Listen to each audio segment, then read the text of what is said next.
2003, the storylines in particular were really stale, so the only thing I was watching wrestling for at that time, and still I'm watching wrestling for, is the women's division. Regardless of what kind of storylines are going on, no matter if it's a love triangle or it's a storyline involving deceit or deception, I always used to watch it, because I thought that was the only successful thing that WWE had going for it. And by 2004, the amount of talent they had brought in for the Divas division was incredible. Unfortunately, now here in 2012, over half of those divas, and even recent divas who were recently signed, have unfortunately been released and departed ways with the company. Either they've headed back to the independents or are doing something else with their life. It's pathetic when you really look at what the WWE's Divas division has really amounted to. You have incredible talents like Melina and the Bellas now being sent home, and all you're left with are the Kelly Kellys, who are nothing more than a Barbie doll, who are trying to market sex and sell substantial looks for the wrestling business rather than athletic ability. It's unfortunate that the Divas division has amounted to that. I mean, we have seen at least 15 incredible talents be released. The only big return when it comes to a diva in the wrestling business has been Lillian Garcia, and that's really unfortunate. That leads me to believe that eventually Lillian Garcia is going to start wrestling on a regular basis, give up the ring announcing gimmick and start wrestling, because she's the biggest thing to happen to women's wrestling, and she doesn't even wrestle, and that's unfortunate. I mean, when Karma comes back, yes, she'll receive the majority of the publicity because she's a former TNA champion and she decimated the Divas division back in 2011. She will take up the majority of the Diva talk for the first 5 or 6 months of her return, and then we'll just go back to looking at the Divas division as a reprieve from what has happened previously on the show, and that's unfortunate. I really wish the Divas division was given more attention, and until we reach a point in time when it is given that attention that I believe it deserves, we're just going to overshadow it and continue to do it for years to come. The Bella Twins brought something special to the wrestling industry, bottom line, regardless if they were heels or baby faces, especially to the new talent initiative when it came to women's wrestling, because they were incredible. You never did hear me at any point in time on a radio show, on a site like Blog Talk, or from my audio archives here on my website, you never did hear me talk about the Bella Twins in a negative way, because I believed in the Bella Twins and their abilities. They both were able to capture a Divas Championship. They were both able to compete singles and tag team wise, and they were both able to offer an incredible amount of talent to the wrestling industry, and I just wish they were still there. And the stupid thing about all this is, Karma had a personal vendetta against the Bella Twins, and she was hoping that when she made her return, after leaving on paternity leave, the Bellas were still going to be around. Unfortunately, Karma's not going to get what she asked for. The Bella Twins have unfortunately been sent home. They are using their real names now on Facebook and Twitter, and I'm really anxious to find out what the Bellas are going to say as an explanation for their firing. Is it an act of unprofessionalism on their part? Is it an act of unprofessionalism on the company? That remains to be seen. My favorite Bella Twins moments came when they used to utilize twin magic to deceive their opponents, and the thing was, the twin magic might have sounded stupid to a lot of people. It might have sounded stupid on paper, but it was catchy, and that's what fans got used to the Bella Twins doing. They just did it a couple of weeks ago before they were fired. I'm just excited to find out why, from the mouths of the Bella Twins, as to why they were fired, because they were just talents that I followed, I loved following, and I don't regret following the Bella Twins. If there were a tag team when it came to divas, I would love to see in TNA's tag team women's division, it would be the Bella Twins. And if there were a tag team I just loved to follow in general when it came to women's wrestling, it wasn't LayCool, who had seemingly everything handed to them because of Michelle McCool's position in the company. I mean, you take a look at the Bella Twins having to work for everything and earn everything they were handed and achieved in the wrestling business. They weren't just given the opportunities like Michelle McCool was, even before she teamed up with Layla. You know, I found that kind of weird, how Nikki Bella wins her first Divas title, 6 days later drops it to Layla following a phenomenal return. You know, Layla just comes back and is just handed the women's championship. It was expected that she was going to win it, but her return kind of just shocked me. I thought they were going to run with the Nikki Bella thing for a couple of months, and it would eventually lead to the Bellas breaking up and competing against one another, which we only got a chance to see a couple of times. That's another thing I would love to have seen. Nikki and Brie go head-to-head, with one of them being a babyface, the other one being a heel, potentially turning on them for, you know, a bit of jealousy.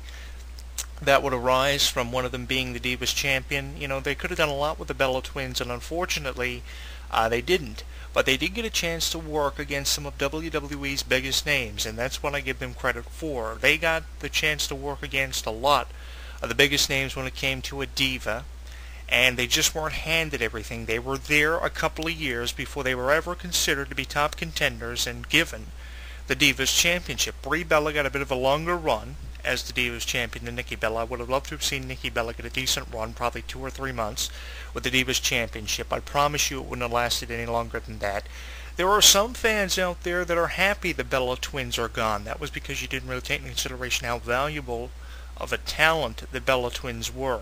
They came in as a package deal, and they were given the gimmick of being twins who got along, loved life first off, and they were received by the fans so well. Eventually they made a very successful transition from baby faces into hated characters, and they portrayed the devilish type gimmick so well for the last few years they were there. And you know, they did the thing with Daniel Bryan, they did the thing with the interim Raw general manager and now the SmackDown general manager John Laurinaitis. They were there for one of their final duties, WrestleMania 28. One was for Team Johnny, one was for Team Teddy. You know, it was really cool how they would tie the Bellas in with everything.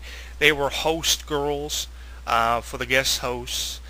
They did a lot of stuff. You know, they seemed like they had small roles in the last few years of their run in the company, but everything they did meant so much, not only to them, but to the entire WWE universe. Very seldomly do you have a package deal when it comes to women's wrestling. And I'm really looking forward to finding out what's next for the Bella Twins. I'm going to throw this video up on YouTube for you to comment on. I'll throw it up on our Facebook page, and I'll throw it up on our Twitter page for you to leave us comments, send us messages about the Bella Twins. Send them your best wishes for their future endeavors. We do wish the Bella Twins all the best in their future endeavors, but these were the last group of divas that I would think that I would be talking about in the form of a release or a firing. It is described, the thing that jumps out at me about the Bella Twins being gone from the company is this one is described as a firing. Now usually when someone departs ways with a company, they use the term released to cover up the fact that they were fired. But the Bella Twins are described as individuals who were fired, and WWE.com are describing it as a firing, just wishing the Bellas and the best in their future endeavors. You know, it's different from the John Morrison, the Maurice, the Melina situation, because they were all released. So that leads you down the path of wondering why the Bellas were fired. I think they owe the WWE fans a explanation as to why they were fired. Obviously, in my opinion, they must have got across somebody, probably John Laurinaitis or someone higher in management. They probably even got across Triple H, who was there on the night they were fired. And the thing that jumps out at me about this whole situation is it was just given out during a tag team championship match between the tag team champions, and I believe their challengers were R-Truth and Kofi Kingston. R-Truth and Kofi Kingston become tag team champions, still running with that. And then during this tag team title match that has nothing to do with the Bella Twins, during the commentary, it's dropped that the Bellas were fired with no explanation. All they told us to do was go to WWE.com, very brief statement released there. Then I go on ProWrestling.com and I find out the Bella Twins are now using their real names and they're still looking to compete following the dropping of their no-compete clause, which will last the equivalent of 90 days. And the purpose of that, of course, is to kill any legitimate heat they have with the company after being released, because there's a lot of legitimate and real-life heat that goes along with a firing. There's a lot of emotional stuff behind it as well. The Bella Twins don't seem like the emotional type, but I'm sure they're emotional about it because they seem very connected with fans, regardless if they were baby faces or heels, and they seemed very connected and in love with what they did, and that's something I admired about the Bella Twins. They were there for everything, from tribute to the troops to charitable things they would do, the WrestleMania reading challenge, the bullying campaign. How many times did we see a Be a Star advertisement with the Bella Twins there, encouraging to stand up for what you believe in? I mean, they were there seemingly for everything, and they were the whole deal.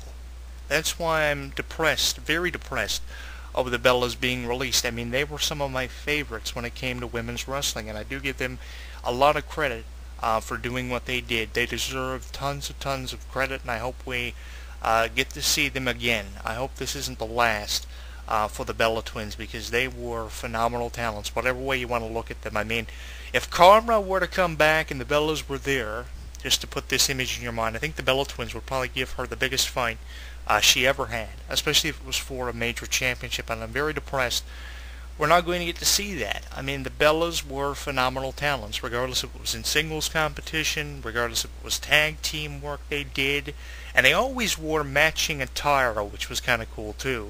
If the one wore pink, the other one wore pink. If one wore purple, the other one wore purple. If one wore yellow, the other one wore yellow. They would align with attire. It was really cool. They really had the twin thing down pat. They are legitimate twins. They have worked together for years.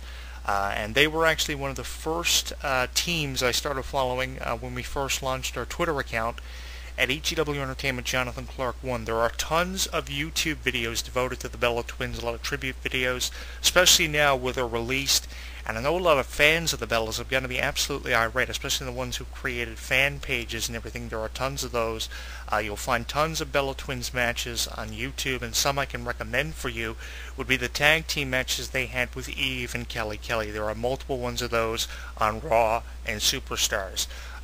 Definitely, the Bella Twins, no matter who they worked against, created twin magic, and I think twin magic is something they have left us with in our hearts. It's going to be something we're going to remember the Bella Twins for, a lot of their antics, a lot of stuff they did, and WWE's archives is packed. I don't know if they'll go back and reflect back on the Bella Twins, because usually now with released talents, their names can never be mentioned on television unless they're a substantial name, and they can't be shown in regards